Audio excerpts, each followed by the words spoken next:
파더입니다. 오늘은 2020년 6월 4일 목요일입니다. 오늘 복음은 마르코 복음 12장 28절에서부터 나옵니다. 율법학자가 등장하여 예수님께 여쭤봅니다. 모든 계명 가운데에서 첫째 가는 계명은 무엇입니까? 이런 질문을 던졌던 이유는 그 당시에 율법학자들 사이에서 유행하던 하나의 놀이였습니다. 수많은 율법 중에서 우선순위를 매기고 그 중에서 가장 중요한 것이 무엇일까에 대해서 서로 논의하고 토론하던 놀이였습니다. 그래서 율법학자는 예수님께서는 어떤 생각을 가지고 있는지 그 답을 알고 싶어 여쭤본 것입니다.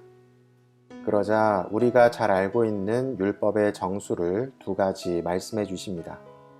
첫 번째는 당연히 하느님 사랑입니다. 율법에 담겨져 있는 모든 것을 관통하는 진리는 하느님 사랑입니다. 그런데 여기서 두 번째가 의미심장합니다. 바로 이웃사랑입니다. 이웃사랑은 단순하게 내 주변 사람들을 사랑해야 된다는 차원의 문제가 아니었습니다. 내 이웃을 너 자신처럼 사랑해야 한다 라는 전제가 있었기 때문입니다. 대부분의 사람들은 하느님을 사랑하는 것이 나의 영적인 유익을 위해서였습니다. 쉽게 이야기한다면 나의 구원을 위해서였습니다. 내가 구원을 받아야 했기 때문에 율법도 성경도 공부하고 살아내었던 것이죠. 그런데 그 주체가 내가 아니라 다른 사람에게로 향합니다. 나 때문에 기도하고 나 때문에 번제물과 봉헌물을 바쳤는데 이제는 그 시선이 다른 사람에게로 향합니다. 심지어 측은지심의 마음이 아니라 나 자신을 바라보듯 사랑해야 된다는 표현을 하신 것입니다.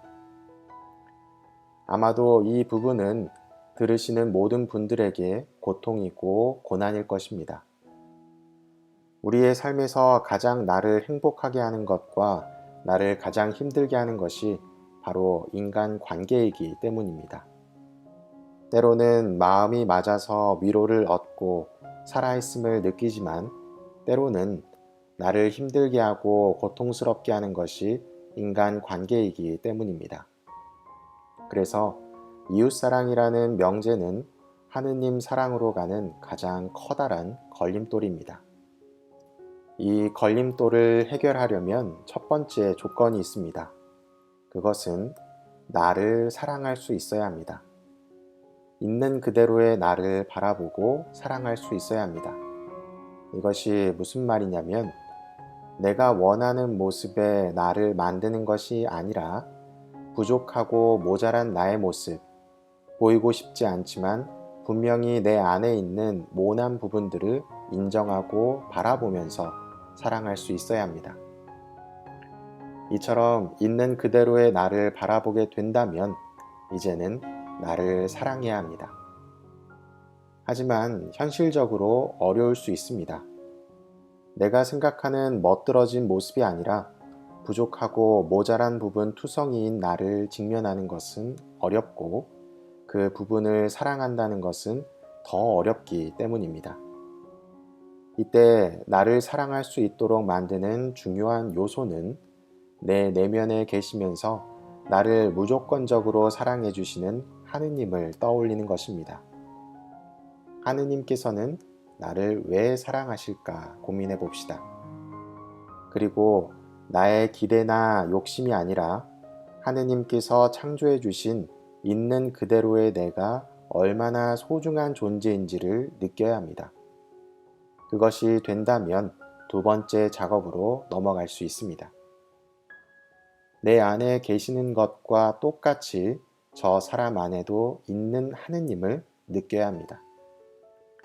하느님은 나에게만 종속된 것이 아니라 모든 이들에게 함께 하십니다. 그리고 나를 사랑하듯이 똑같이 그들도 사랑하십니다. 하느님께서 다른 이들을 사랑한다는 것을 느끼기 위해서는 앞서 말씀드린 있는 그대로의 나를 인식하고 그 안에서도 나를 사랑해 주시는 하느님을 바라볼 때 타인에게 있는 하느님의 사랑도 볼 수 있게 됩니다. 그렇게 될 때 내 안에도 상대방의 안에도 같은 하느님의 사랑이 있음을 깨닫게 되고 상대에 대한 배려와 존중이 생기게 됩니다. 하느님 사랑과 이웃 사랑은 다른 듯 하지만 사실 같은 것입니다. 내 안에 계시는 하느님을 사랑하는 것은 자연스럽게 또 다른 누군가와 함께하고 계신 하느님을 사랑할 수 있는 것이고 그것은 이웃을 사랑하는 것과 같기 때문입니다. 그래서 하느님 사랑과 이웃 사랑은 함께 갈 수밖에 없습니다. 하느님께서는 우리 모두를 사랑하십니다.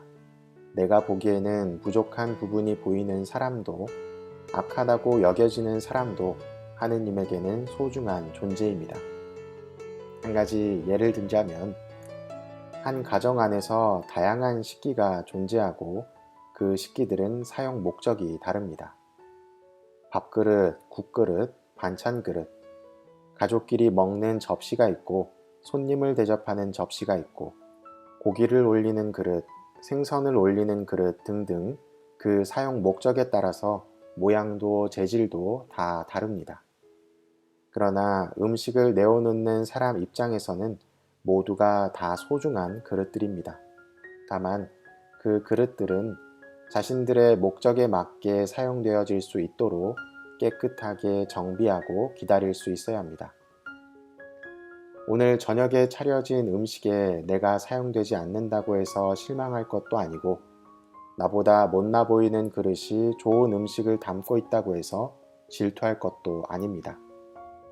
우리는 주어진 목적과 사명이 있고 그 사명을 함께 수행해 나가는 존재들이기 때문입니다.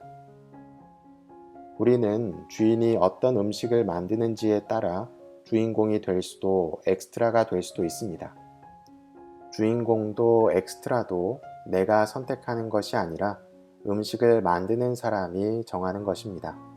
그런데 우리는 내가 요리하는 사람인 것처럼 생각하고 판단하는 경우가 많은 것 같습니다. 누군가를 판단하고 정의 내리기 전에 우선 나를 제대로 바라보고 하느님께서 나의 무엇을 사랑하시는지 성찰해 본 뒤에 내 이웃을 바라봅시다.